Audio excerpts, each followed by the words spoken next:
semua, perkenalkan saya Jeplin Armstrong Sinaga dengan NIM 4222101020. Saya berasal dari kelompok Triojam dari kelas Robotika Pagi A semester 2 di Politeknik Negeri Batam. Di kelompok peran saya adalah sebagai mekanikal. Dan di sini saya sebagai perwakilan dari kelompok Triojam untuk menjelaskan mengenai desain robot hoki kelompok Triojam yang baru atau yang sudah diperbarui. Because I believe in something more than miracles, more than miracles. Baiklah, di sini saya akan menjelaskan mengenai desain dari robot hoki kelompok Triojam. Sebelum masuk mengenai desain robot hoki yang baru, saya ingin mengulas kembali mengenai desain robot hoki yang sebelumnya kami gunakan. Bisa dilihat seperti ini. Sebelumnya kami menaruh driver dan Arduino di atas, sedangkan kotak baterai, tempat baterai di bawah atau di base. Nah, di desain yang baru ini kami memutuskan untuk menaruh Arduino di bawah, kotak baterai dan driver itu di atas. Oke, nah saya akan membahas mengenai desain dari base robot hoki yang baru. Bisa dilihat untuk dari segi desain itu sendiri tidak jauh berbeda dengan desain robot hoki base robot hoki yang lama. Alasannya karena menurut survei yang kami lakukan, desain base robot yang seperti ini efisien dan efektif dengan tujuan yang kami capai, dan baik dari segi keseimbangan dan kemampuannya dalam membawa bola. Nah, untuk komponen-komponen yang berada di base robot hoki baru itu bisa dilihat ada Arduino. Tata peletakannya kami menaruhnya agak sedikit ke belakang. Kemudian ada dua pasang DC gearbox, ada dua pasang roda, kemudian ada satu modul LDR, ada 4 buah spacer, kemudian ada bagian ini bisa dilihat seperti pelapis. Nah, fungsinya ini agar dia bisa membuka dan menutup seperti ini.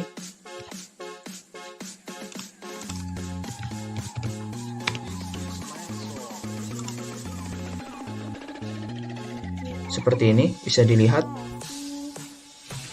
Nah, tujuannya apa? Tujuannya agar bisa lebih mudah ketika dalam programming dan troubleshooting yang lain. Jadi ketika ada masalah, daripada harus membuka spacernya atau membuka bagian yang lainnya, kami hanya cukup untuk memutar atau menggerakkan ini. Jadi bisa troubleshooting dan program langsung ke Arduino-nya. Untuk LDR-nya kami menaruhnya agak sebelah kanan karena ketika sudah mendapat bola dan ingin mencari kode gawang, kami memfokuskan bola itu berada di sebelah kanan. Jadi sensor LDR bisa lebih jelas mendeteksi kalau bola itu sudah berada dalam tangkapan atau sudah berhasil didapatkan. Dan untuk bagian ini sendiri, nanti di sini seperti penghubung dengan base atau lantai kedua bisa dibilang. Tujuan lainnya juga bisa seperti penopang, fungsinya hampir sama seperti spacer, hanya dalam membuka ini lebih mudah dibanding spacer.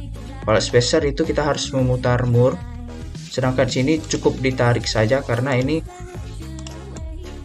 terdapat tonjolan yang nanti di bagian atas itu terdapat lubang, jadi bisa dimasukkan. Kemudian untuk desain dari bagian atas atau lantai keduanya itu bisa dilihat seperti ini.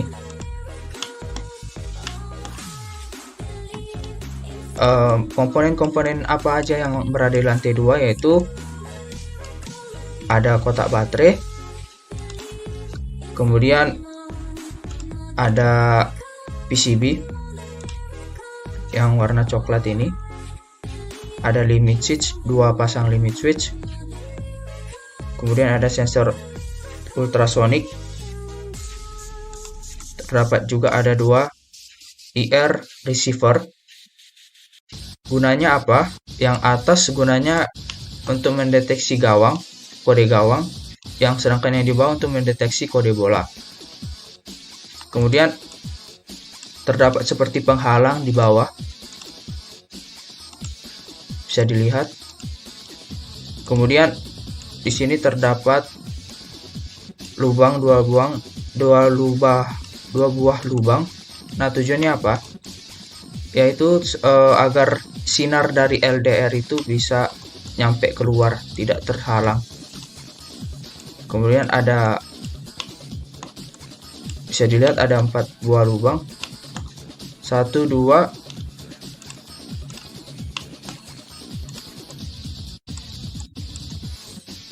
3, dan 4. Nah, ini sebagai tempat lubang spesial itu sendiri, biar bisa dihubungkan ke atas. Nah, untuk segi fiturnya itu sendiri, yang dimana bagian depan ini bisa dipindahkan atau bisa dibuka nanti. Nah, untuk bagian dalamnya bisa dilihat seperti ini. Jadi 2 tiang ini berfungsi sebagai tempat nanti dipasangnya ultrasonic agar tidak jatuh atau tidak goyang. Kemudian terdapat lubang besar di sini. Nah, fungsinya ini sebagai jalur kabel untuk ke ultrasonic, ke IR receiver, dan bisa juga nanti dia merangkap ke PCB atau driver. Kemudian terdapat lubang juga di sini, 2 buah lubang di sini sebagai jalur kabel khusus ke driver. Apabila 2 buah lubang ini tidak mencukupi, kami bisa mengambil kabel melalui lubang yang satu ini. Kemudian untuk baterai itu sendiri, fiturnya itu yaitu bisa dibuka tutup. Nah, tujuannya bisa dibuka tutup seperti ini agar bisa dengan mudah memasang baterai ke kotak baterai. Kemudian fitur lainnya itu bisa dilihat di sebelah sini, bisa digeser seperti ini. Nah, tujuannya apa? Agar bisa dengan mudah memencet tombol on dan off-nya, bisa menghidup dan mematikan baterai dengan mudah tanpa harus membuka kotak ini secara keseluruhan. Kemudian 2 pasang limit switch ini untuk ke dinding. Alasan kami menaruhnya agak di ujung seperti ini agar bisa dengan cepat menyentuh dinding. Jadi tidak perlu berlama-lama di dinding baru terkena dengan limit switch-nya. Gunanya juga seperti untuk menghemat waktu. Kemudian sensor ultrasonic ini berfungsi untuk menghindari halangan di depan. Jadi bedanya dengan limit switch ini kan harus kena ke dinding baru bisa aktif atau bisa ke sensor gitu. Sedangkan yang ultrasonic ini tidak perlu. Dia dari jarak sekian dia sudah tahu ada obstacle atau halangan di depan. Jadi dia bisa mengantisipasi tanpa harus menabraknya terlebih dahulu. Kemudian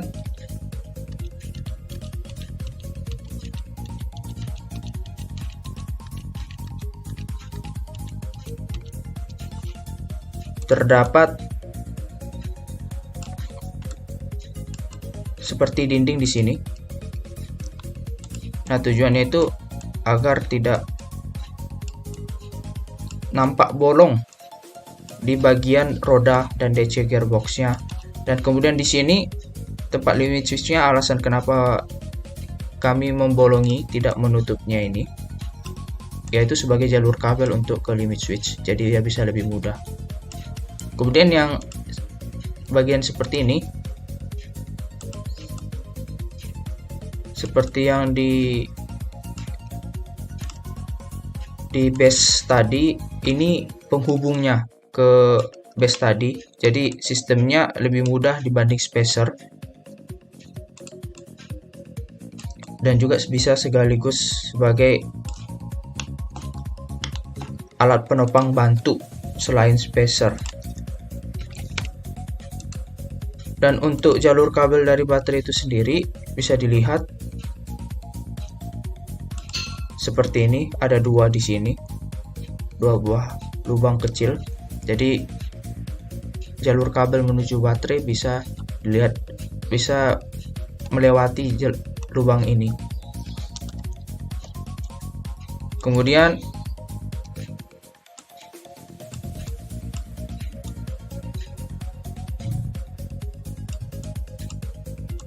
untuk bagian atasnya ini kami menaruh beberapa desain guna untuk mempercantik dan memunculkan nilai estetik dari robot kami. Oke, selanjutnya saya akan membahas mengenai keseluruhannya. Bisa dilihat di sini.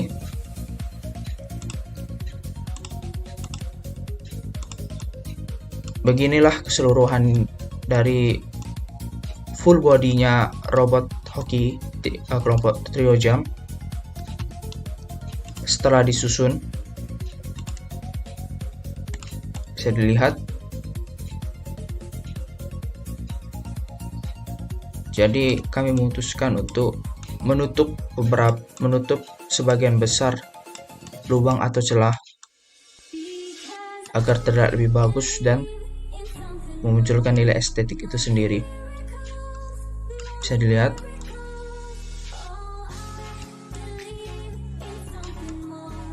Dan lubang yang ini itu dia terhubung ke Arduino, jadi tempat untuk mengaitkan Arduino. Di PCB juga terdapat dua lubang seperti ini, bisa dilihat.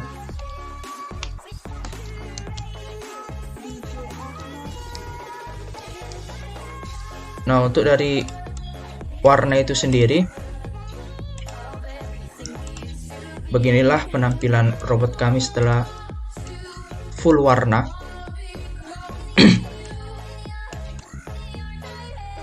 Kami memutuskan untuk memakai dua warna, kuning dan hitam, pada bodi robot kami. Alasannya karena berdasarkan warna dari logo yang kami buat sebelumnya. Logo yang kami buat itu ciri khasnya itu adalah warna kuning dan warna hitam. Jadi tidak terlalu kontras ketika nanti ditempelin logo robot kami.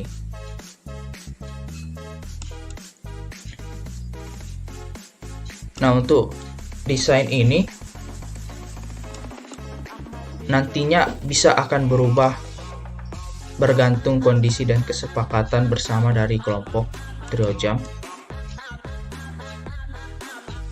Artinya kami tidak akan 100% bilang ini adalah desain akhir kami, karena mau bagaimanapun kami membutuhkan yang namanya survei berdasarkan dari 3D print dan keefektivitasnya. Jadi bisa sewaktu-waktu berubah untuk desain robot hoki tim kelompok Trio Jump. Tapi satu hal yang bisa saya jamin, bahwa perubahannya itu tidak akan jauh dari ini. Palingan hanya beberapa komponen atau beberapa bagian yang diubah saja. Oke, baiklah. Sekian dari penjelasan mengenai desain robot hoki kelompok Trio Jump yang bisa saya sampaikan. Jika ada kesalahan, mohon dimaafkan. Akhir kata saya ucapkan terima kasih.